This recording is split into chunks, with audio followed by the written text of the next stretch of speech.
La Sociedad Española de Radiodifusión presenta... Ser... ¡Viva la radio! Podcast. Siempre. Episodio 51. Encuentros. Hola a todos, todas, todes. Hola Antonio. Hola Nerea, hola a todos. Antonio, hace unos días hemos celebrado el Día de la Visibilidad Lésbica y yo creo que para nuestra sigla y al menos en nuestro país cada año es mejor que el anterior. Ya sabes que yo tengo una querencia natural a militar desde la alegría porque creo que es muy efectivo políticamente, pero también afectivamente, visibilizar las vidas lesbianas pues como plenas generadoras de comunidad y sobre todo generadoras de una imaginación sobre maneras de existir al margen del patriarcado. Pero fíjate que algo que de lo que hablamos mucho aquí en relación con el tema de la invisibilidad, estamos preparando un espacio, un podcast sobre las formas en las que nos relacionamos tanto los gays como las lesbianas. Tal.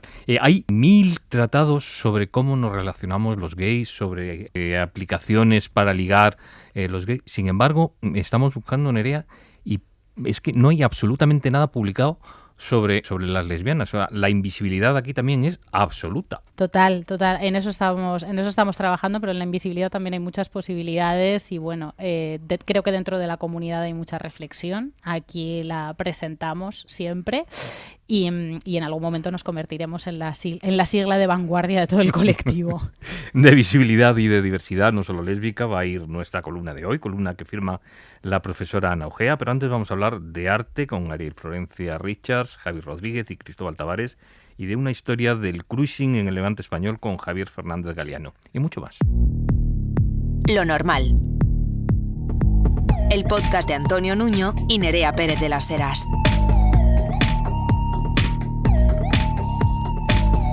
Un podcast normal.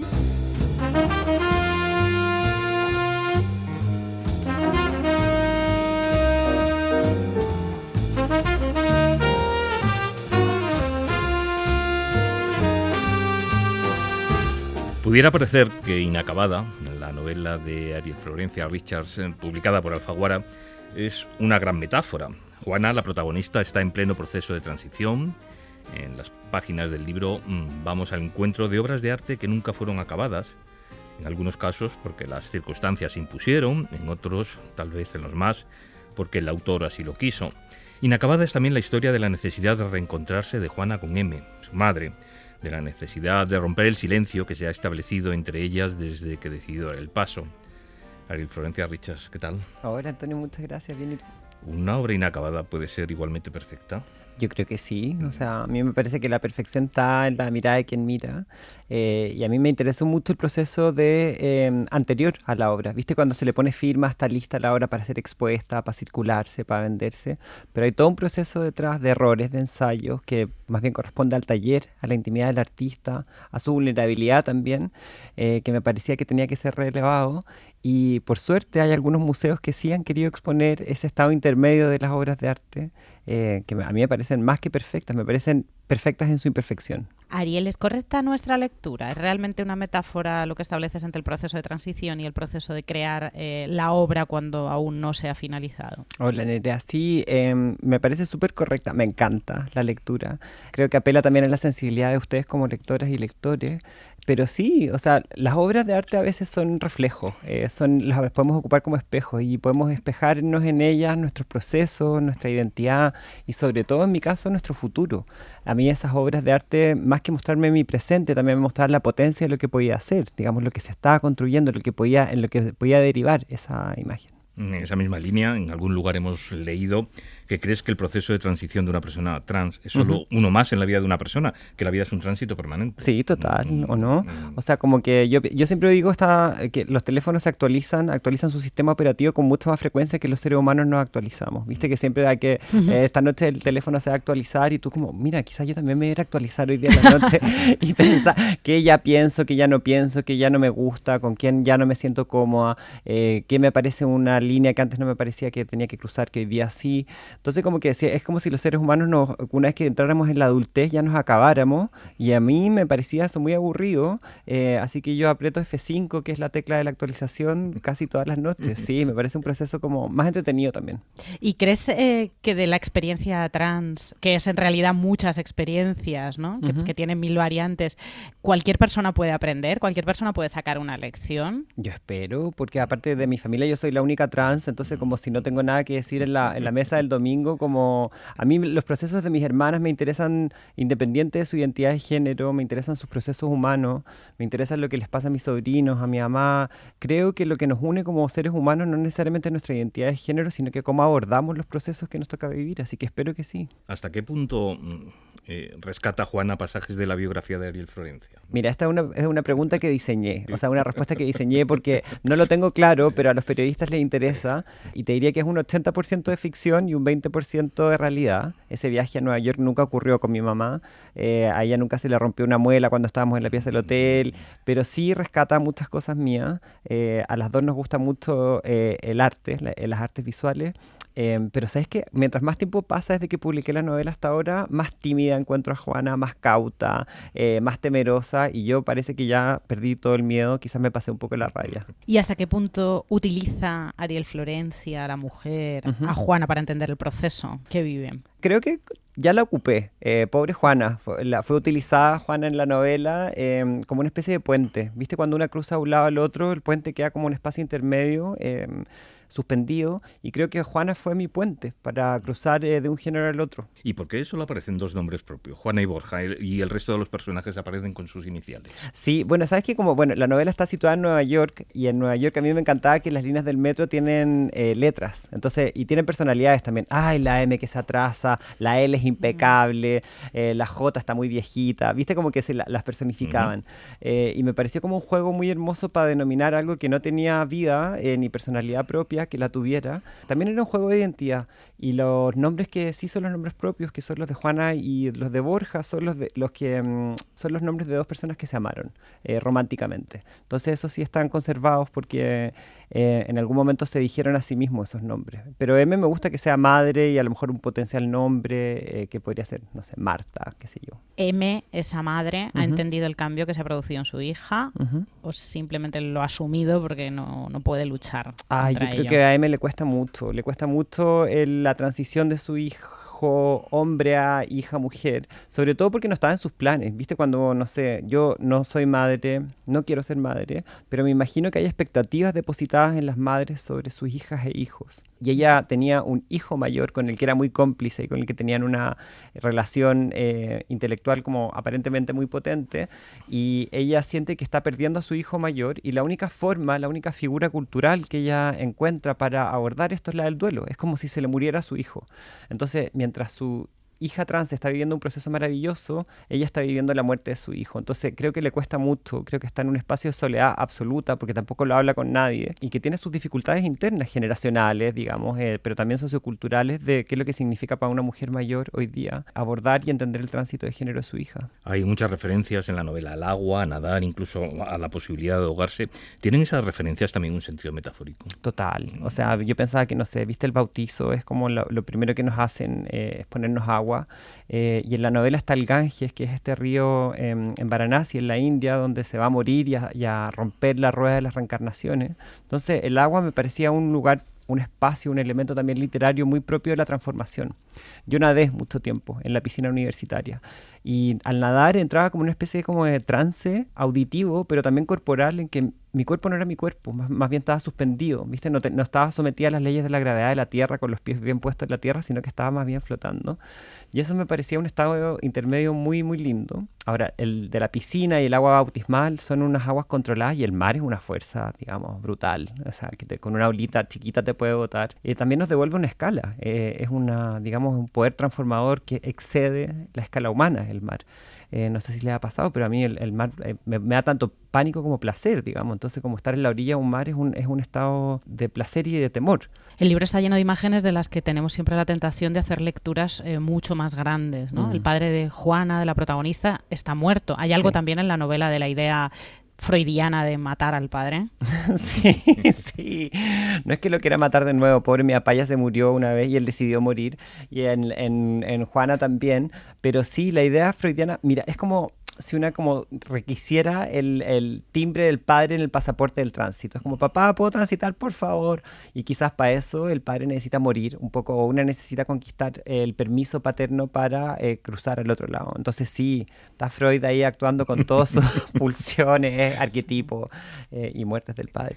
La idea del suicidio sobrevuela también la novela. Sí. ¿Puede tener algo que ver con el hecho de la enorme incidencia de suicidas que hay dentro de la comunidad de personas trans? Sí, total. Bueno, no solamente las personas trans, sino que las personas cuyas identidades han sido oprimidas por la sociedad. Entonces pienso que yo en mi familia, por ejemplo, tenemos la tradición, entre muchas comillas, de los suicidas a los 40. Entonces mi abuelo materno suicidado a los 40, mi papá a los 40 también decidió quitarse la vida, y esas vidas no tenían que ver con identidades de género ni con identidades sexuales, eran hombres heterosexuales a los cuales las vidas le parecía imposible vivir por distintos motivos, sus identidades fueron oprimidas por contextos culturales y sociales.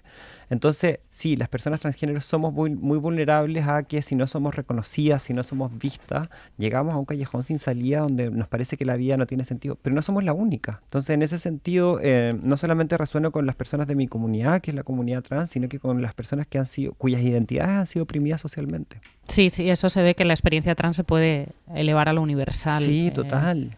Bastante. Y no sé si piensan, pero como que yo creo que la experiencia trans tampoco es tan particular, lo que conversábamos al principio. O sea, pasar de cambiar de idea es algo trans, digamos. Entonces, o madurar y crecer, o vivir un duelo también es un tránsito. Hay también referencias a la Piedad de Miguel Ángel, Sí. pero a diferencia de lo que se pudiera pensar, las referencias no son a la Piedad Rondanini, la obra inacabada que se encuentra en el Castillo de los Sforza de Milán, sino a la que se encuentra en la Basílica de San Pedro. ¿No te atraía escribir sobre la Rondanini teniendo en cuenta que hablas de obras inacabadas? La amo, esa escultura, pero no, porque me interesaba la otra, porque esa está firmada, tiene una firma muy particular, que es un prefijo latino que dice faciebat Miguel Ángel, y faciebat quiere decir está siendo hecha por. Entonces, esa obra también está inacabada, en el sentido en que Miguel Ángel consideró que incluso una vez firmada, esa obra seguía siendo distinta cada vez que alguien la veía, atravesando el tiempo. En este caso, los siglos, piensa. O sea, esa obra sigue siendo hecha por Miguel Ángel, incluso hoy día cada vez que la vemos. Entonces, me parecía que sí, que esa obra, aunque convencionalmente no se la considera inacabada, sí está en un presente perpetuo de que sigue siendo hecha por su autor. Entonces, pero la otra la amo y la encuentro hermosísima. Me hubiera encantado, pero ya meter dos piedades era quizá demasiado piadoso. Hay un yo muy revolucionario, Ariel, que es el yo niña en femenino. ¿Cuál es la relación de Juana con la persona que fue antes de la transición? Porque ella se refiere siempre a ella en femenino. Sí. ¿Esto es la muestra de una asunción de identidad o un rechazo a alguien anterior, a una versión anterior con la que no se identificaba? Sí, mi gran maestra Lina Meruane dice que ese es un acto político, en el fondo de renombrarse a sí misma como una niña siempre. Ahora, yo tengo una relación muy flexible con mi versión anterior.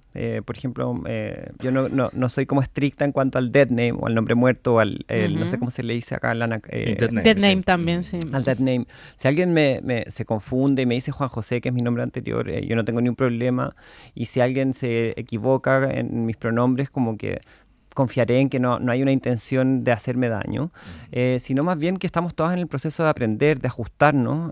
Hace 15 años atrás, el proceso como de nombrarnos con dignidad era un proceso, te diría que desconocido a nivel cultural, y el aprendizaje no es de un día para otro, son aprendizajes lentos. Mi identidad anterior, amorosamente, la tengo incorporada a mi identidad actual. No es como que la quisiera borrar, ni así escribir a todos los lugares donde hay fotos mías antes del tránsito que las borren. Oye, si esa persona también fui yo.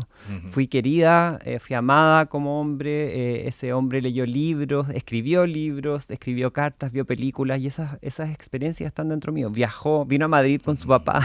Es más, en la republicación de alguno de tus libros hay un acto político, tú hablabas antes de eso, en el que aparece tu nombre actual, pero aparece tachado. Sí, el nombre total. Anterior. Sí, el nombre anterior tachado, y sobre ese está el nuevo, y digamos, y eso no hay ningún problema. Yo creo en esos gestos, creo en los gestos manuales, digamos, el de tachar me parece más hermoso que el de borronear y ocultar. No es posible borrar.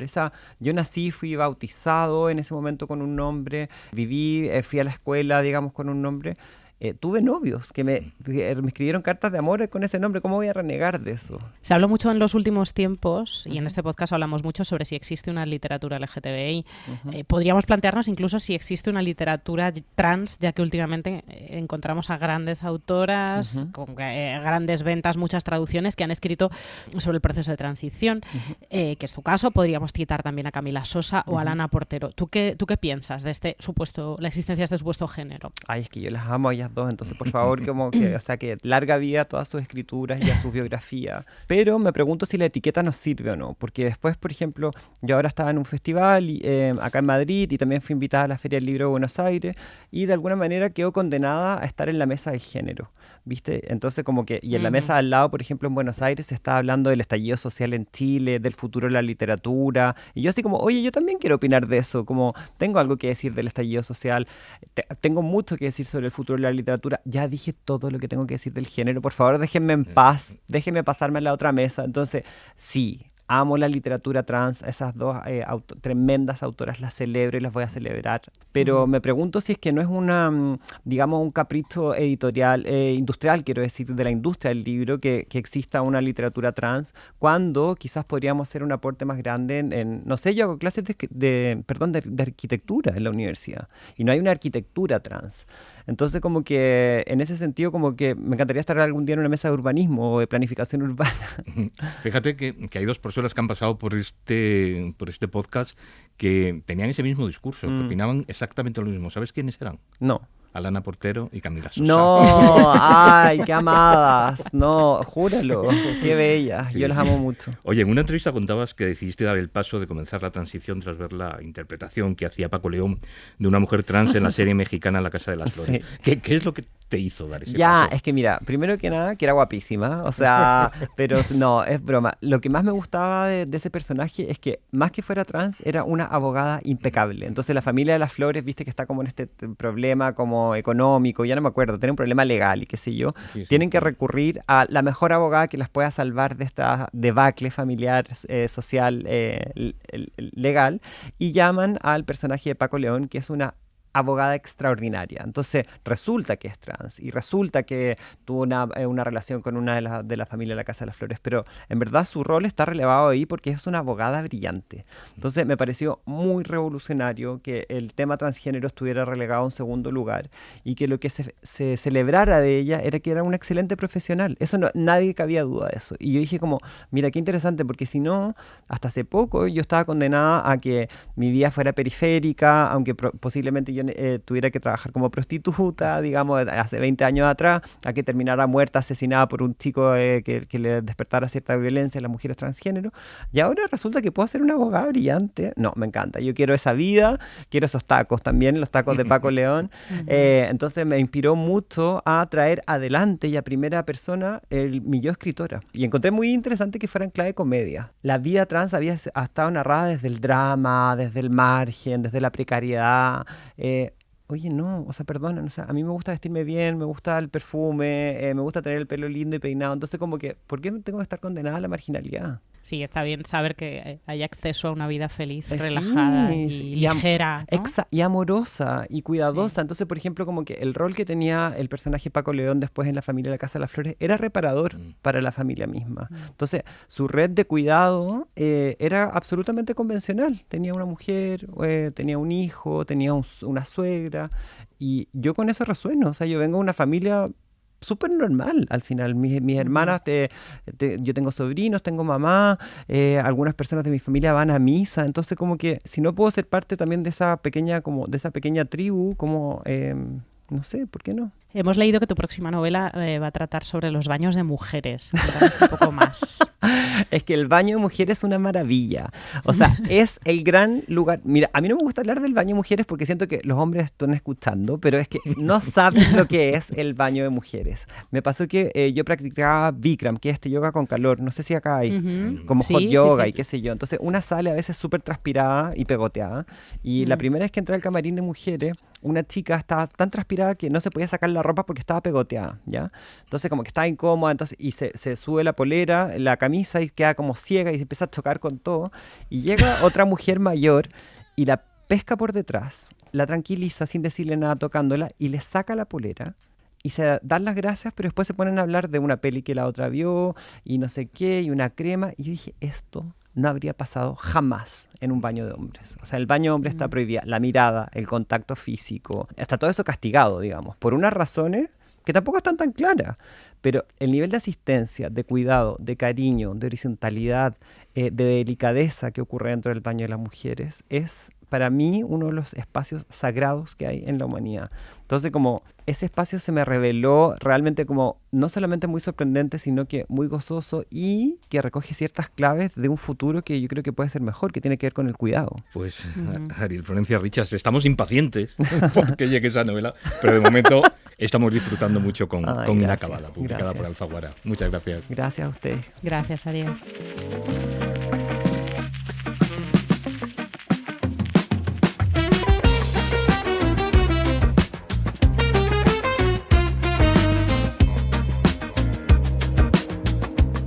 Hace unas semanas, la Sociedad Española de Endocrinología publicaba una guía para mejorar la atención sanitaria a las personas trans. Esta guía denuncia que los avances en la medicina transgénero han sido mínimos en las últimas décadas y muchos de los tratamientos que se emplean siguen sin estar testados convenientemente. Marcelino Gómez Balaguer es endocrino de la Unidad de Identidad de Género del Hospital Universitario Dr. Peset de Valencia y coordina el Grupo de Identidad y Diferenciación Sexual de la Sociedad Española de Endocrinología. Hace unos días estuvo en Avivir, que son 2 días, y dejaba constancia de la inexistencia de estos avances. Medicina trans, y no me refiero solo a los aspectos farmacológicos o más o menos sanitarios, me refiero también a parte biopsicosocial, no solo a la farmacología, que también. Los aspectos biopsicosociales no han avanzado nada a estas alturas.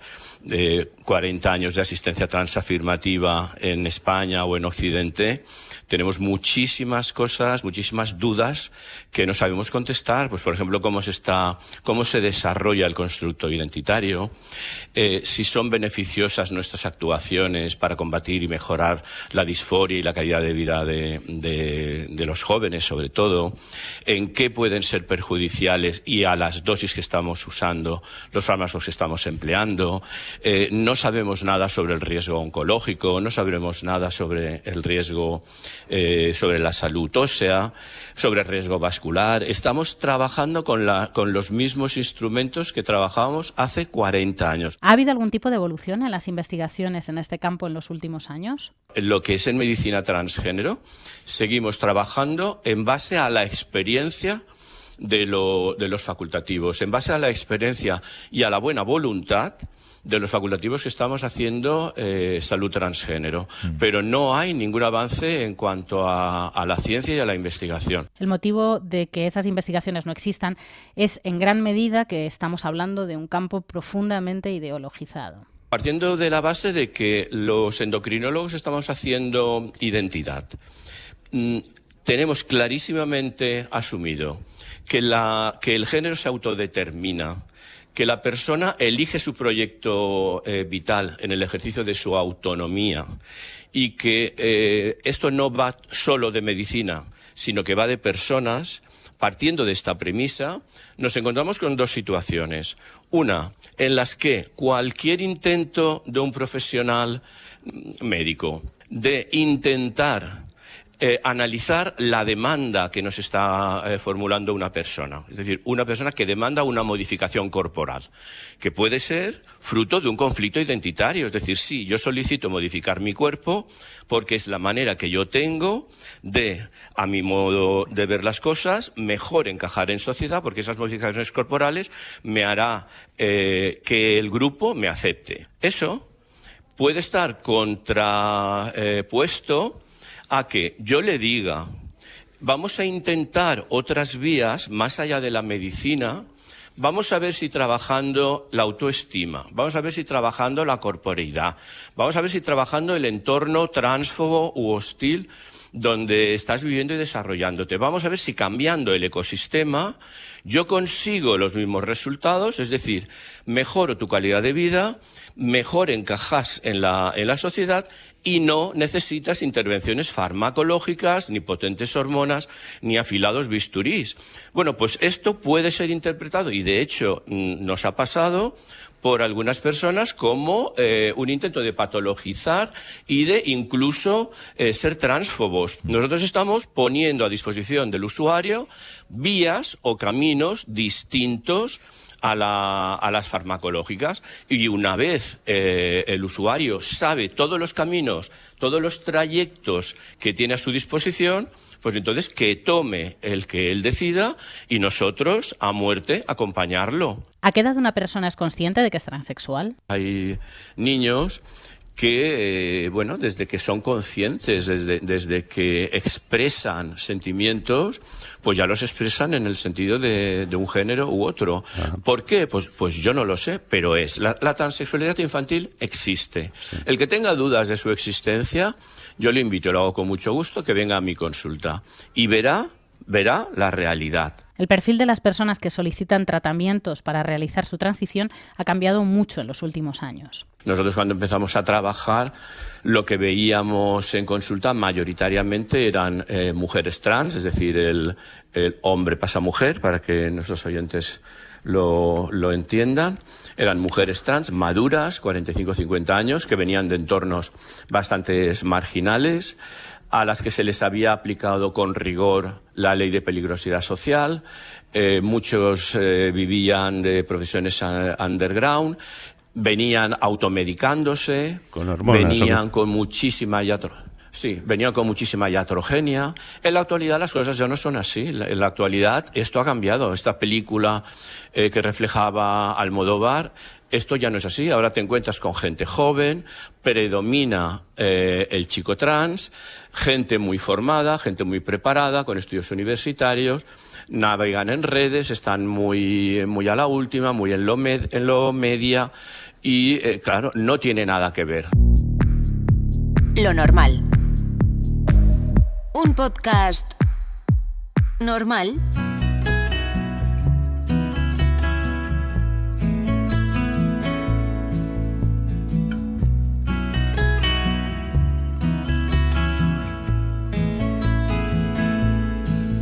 A la sombra del franquismo, bajo la vigilancia de la ley de peligrosidad social, la sociabilidad marica se fue formando escondida en encuentros sexuales furtivos. El cruising en la España de los 70 era una actividad de riesgo, pero paradójicamente las mismas autoridades que lo perseguían, sus informes, declaraciones y expedientes, son las que más información nos aportan sobre los encuentros entre hombres en la época.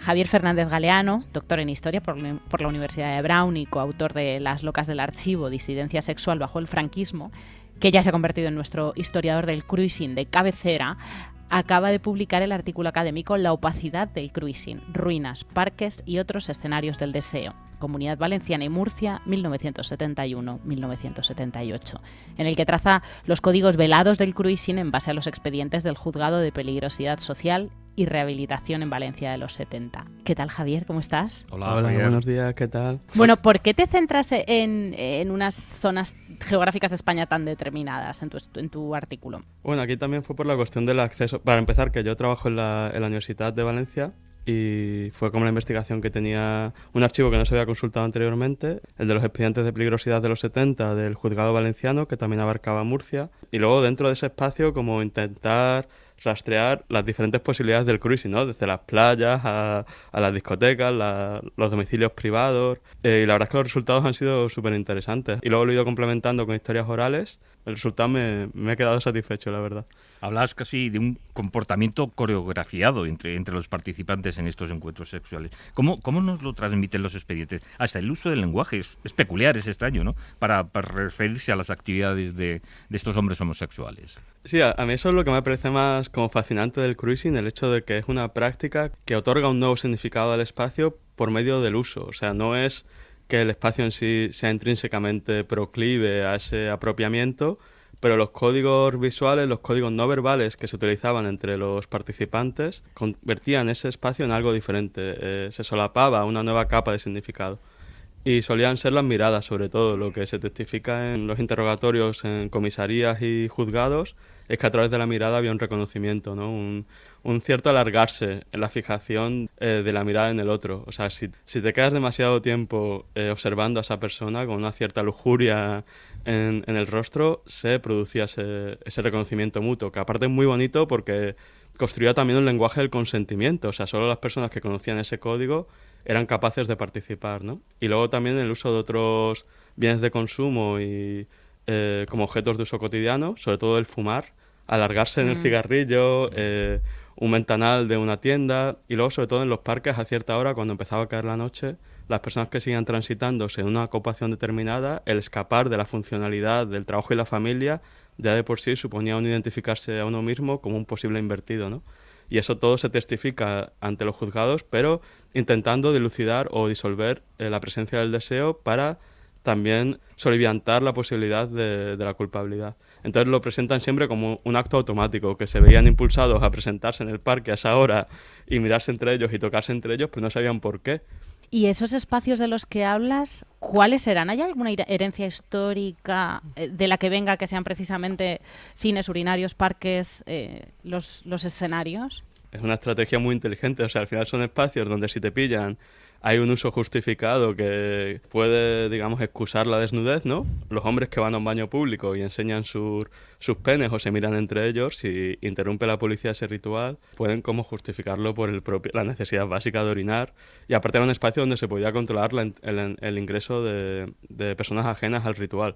O sea, siempre es una cosa que ocurre a nivel global, en todos los países tanto de Norteamérica como de Europa. Cualquier espacio donde haya un proceso de urbanización desde el siglo XIX se produce esa apropiación del baño público. Y por ejemplo en Estados Unidos había una figura particular que la llamaban la Watch Queen, la marica observadora, que era alguien que se ponía en la puerta para ver quién entraba y avisar a las demás, y obtenía el placer del voyerismo, de simplemente como facilitar el encuentro de las demás participantes y asegurar ese consentimiento y esa falta de violencia.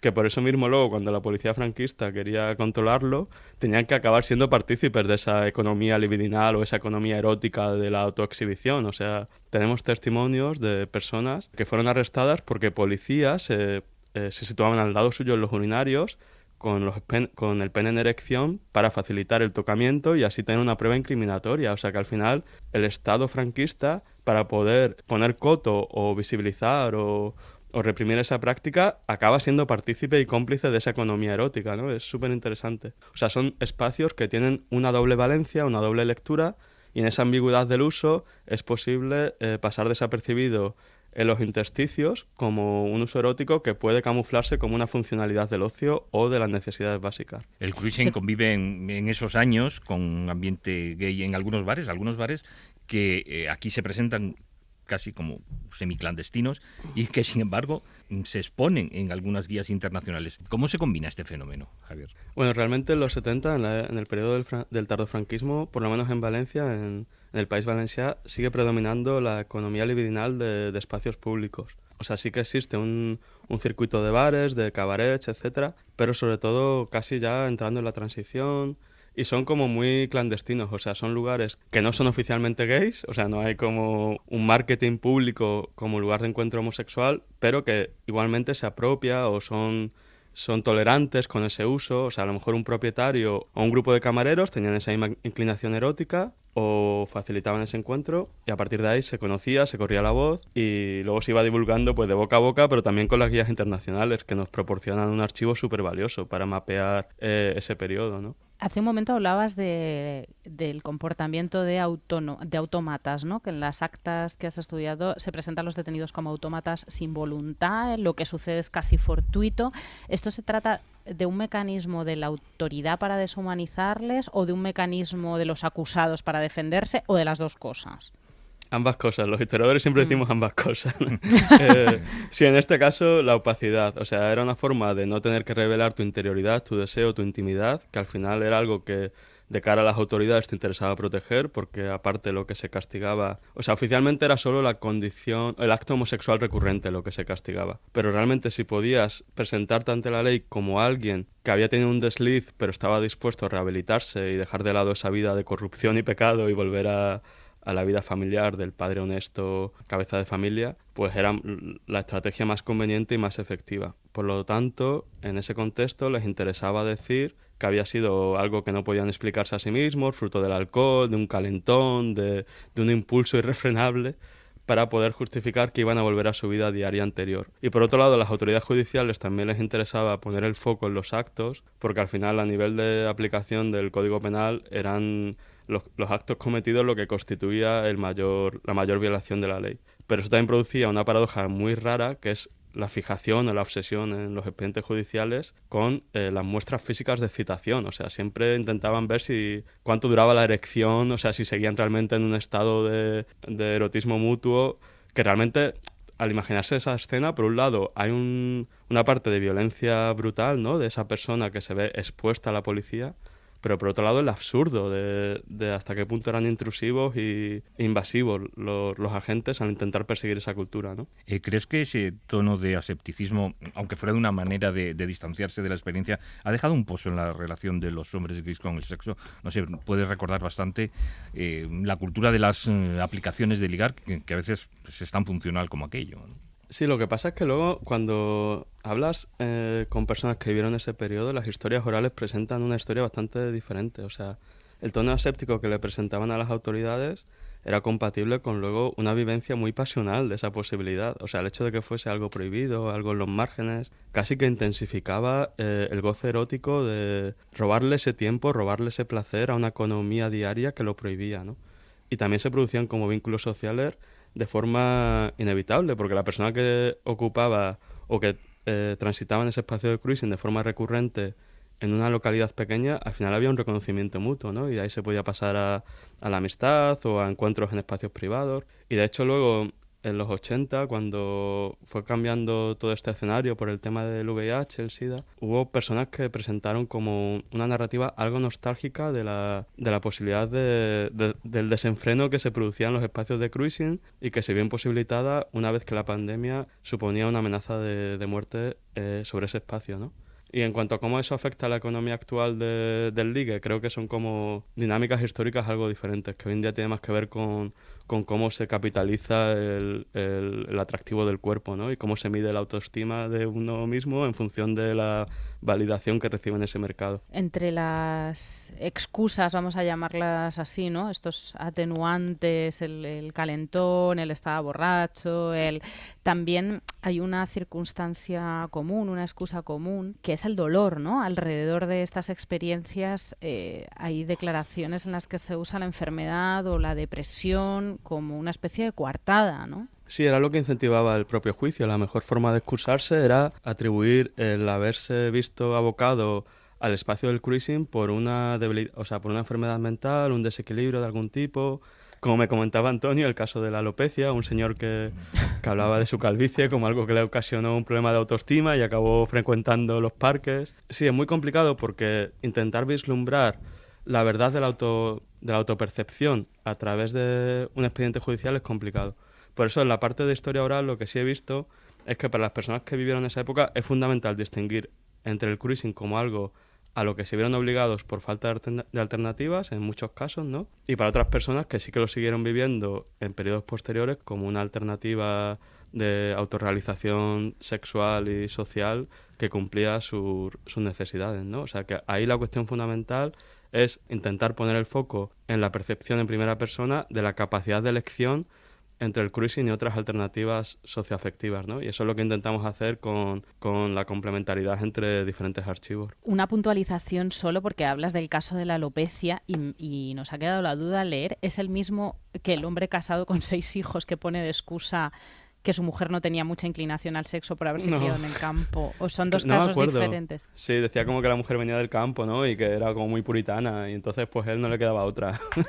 Y que luego el forense dice que claro, que eso es una reacción neurótica debido al trauma de la alopecia. Son muchos ingredientes los que están ahí. Bueno, consiguió que les culparan, porque al final si tú consigues que un forense más o menos justifique tu conducta y te comprometes a volver a la vida que pasa desapercibida de lo que digo, del padre de familia, que sus deslices no se entera nadie, el juez puede ser algo permisivo. Pues en otros juzgados había un señor que alegaba que era por la cadera. Tuvo un problema de cadera y acabó...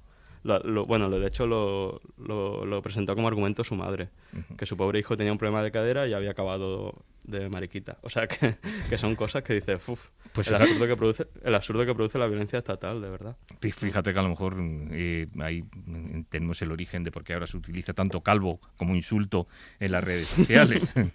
Oye, el perfil de los hombres detenidos también nos dice cosas interesantes. No era lo mismo ser un padre de familia, un electricista o un joven que directamente se va de juerga. Había una óptica clasista en las autoridades también que respondía a un perfil determinado de invertido. Claro, aparte también aparece en el artículo, creo, había un caso, por ejemplo, de un chico que simplemente lo detuvieron porque la policía interpretó que por su ocupación no podía llevar la vestimenta y el modo de vida que tenía, que vivía demasiado cómodamente.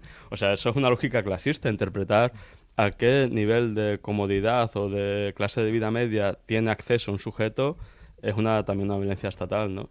Y a partir de ahí indagaron y descubrieron que tenía, creo que un amante que contribuía a sus ingresos. Y luego, aparte de eso, hay que tener en cuenta que la economía del cruising, del espacio público, se complementaba con apartamentos privados que solían ser de hombres solteros de clase media, que era un espacio algo más protegido, aunque relativamente, porque cualquier tipo de denuncia o sospecha justificaba que la policía se entrometiese en ese espacio. Y luego las prácticas que se llevaban a cabo en privados también se consideraban escándalo público. O sea, una pareja eso lo tengo documentado, una pareja que se hacía fotografías eróticas ellos mismos y que las guardaban en un cajón con llave, se considera escándalo público porque la fotografía era testigo del acto.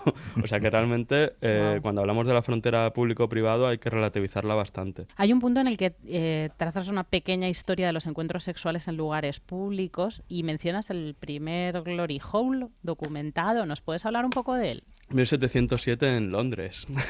Wow. Por eso digo que es una historia que se remonta a la modernidad. No existe el desarrollo urbano sin el apropiamiento del espacio público para el sexo estigmatizado. Luego se incentivó mucho esa apropiación del espacio con el urbanismo moderno del París de Haussmann del siglo XIX, que promovía la circulación del aire, de las personas, de la mercancía. Y para facilitar esa economía, o sea, esa vida urbana del ocio, del entretenimiento, los baños públicos fueron como el lugar clásico, y también los parques, ¿no? Como toda la noción de una ciudad del disfrute acaba incorporando esa posibilidad de el encuentro anónimo entre personas del mismo sexo con la potencial justificación del uso del espacio de ocio. Totalmente. Ya no como historiador, sino como testigo, ¿no?, de la actualidad, ¿qué códigos crees que han sobrevivido en el cruising actual? A ver, buena pregunta. Yo creo que primero el hecho del consentimiento, el hecho de saber que si ingresas a cierto espacio en el cual no hay ningún otro motivo para encontrarte a determinada hora, si eres testigo de prácticas sexuales no normativas, implica que hayas pasado por ese filtro de saber a qué te enfrentabas, ¿no? Y luego el énfasis en la mirada, en el tocamiento, en el silencio sigue siendo una constante, ¿no? De hecho, a veces hablar en espacios de cruising es como romper el código, romper el ritual y el protocolo, porque el lenguaje se expresa de otras maneras, que es el cuerpo y la erotización del vello capilar, o sea, de todas las partes del cuerpo, ¿no? Eso creo que es una continuidad. Y luego, en lo que no sé tanto, cómo eso se complementa hoy en día con la economía, con lo que hablaba Antonio del uso de las apps. No sé hasta qué punto las apps han modificado el uso de los espacios de cruising. Sería también un tema de investigación súper interesante. Pues Javier Fernández Galeano, investigador del Departamento de Historia Moderna y Contemporánea de la Universidad de Valencia, muchas gracias por habernos acompañado una vez más. Bueno, muchísimas gracias a vosotras por invitarme y por compartir Javier. este rato. Un saludo, un beso.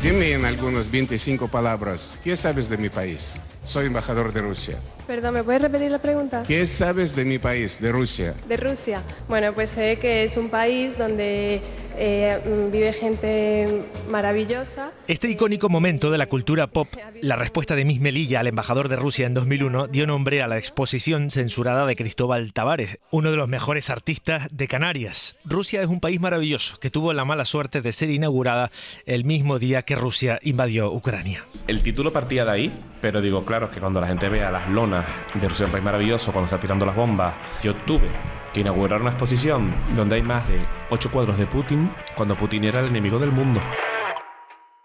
Nave rusa Stalin 103. Camarada Esmirna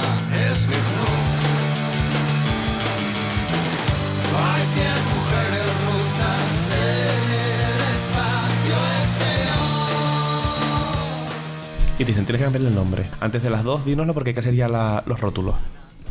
¿Y ahora cómo llamo yo a esta mierda?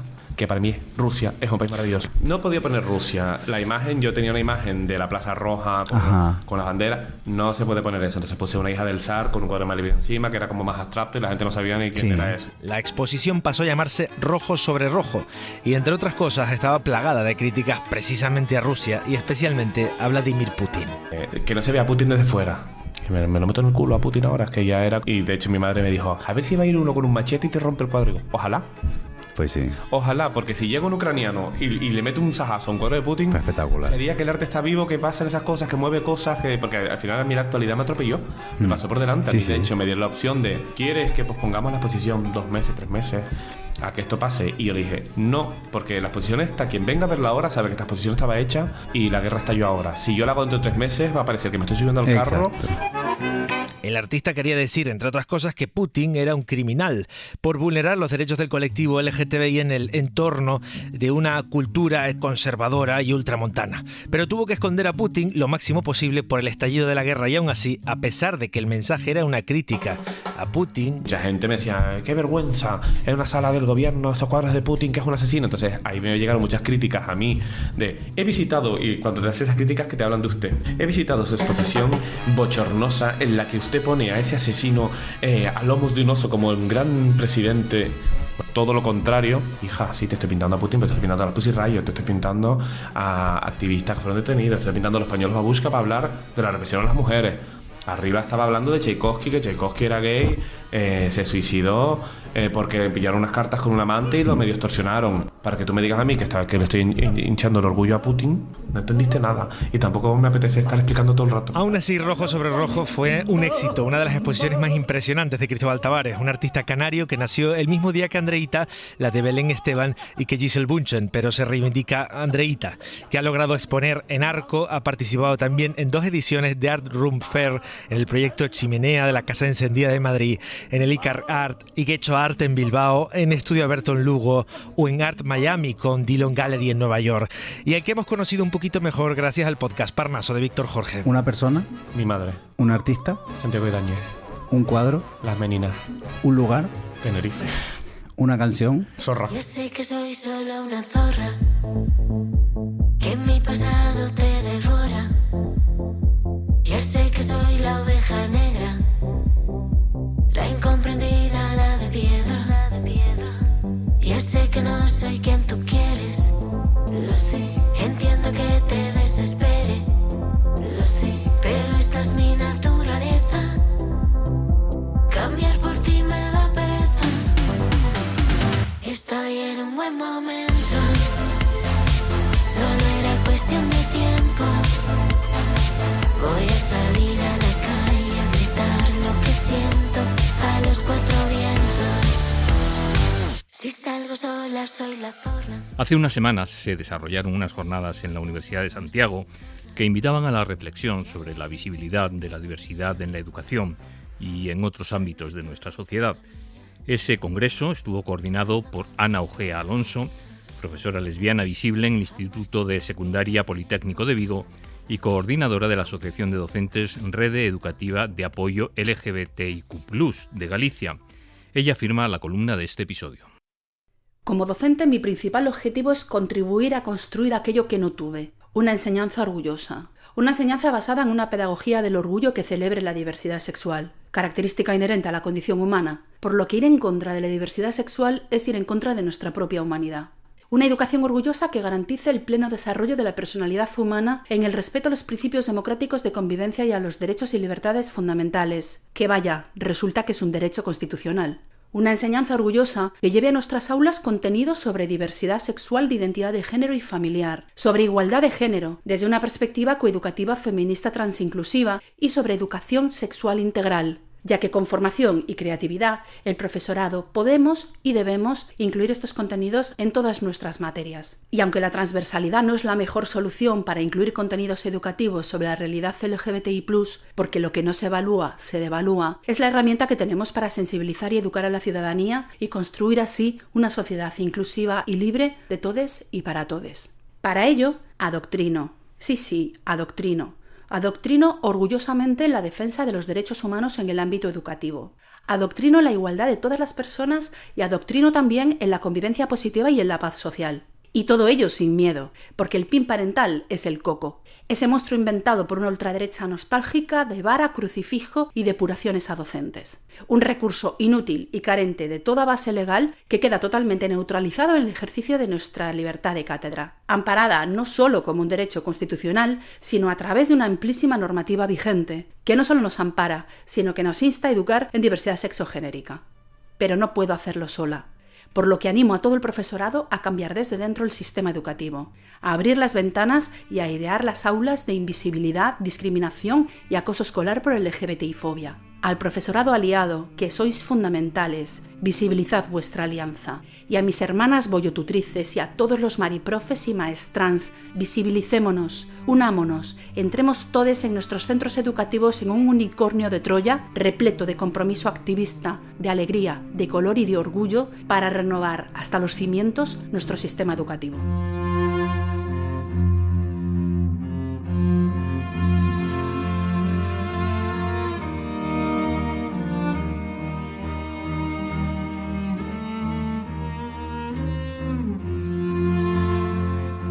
Qué necesaria es esa diversidad de las aulas que reclamaba Onogea, y tenemos que agradecer que Javi Rodríguez nos haya recordado que durante esta semana, Nerea, somos todas zorras. Bueno, hay que designificar el insulto, y yo creo que eso está sucediendo. Uno de los lugares en los que tiene que empezar a suceder es en las aulas, y gracias a profesorado comprometido como Ana Ojea y los compañeros, compañeras y compañeros que militan junto a ella. Toda la suerte del mundo para Mary Mark, Nebulosa. Nos despedimos hasta el episodio 52. Pablo Palacios, José María Sendra, Javi Rodríguez, Rocío Sánchez Chamero e Isabel Bolaños.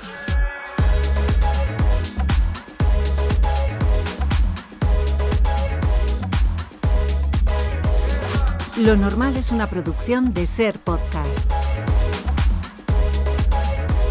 Dirección y presentación, Antonio Nuño y Nerea Pérez de las Heras.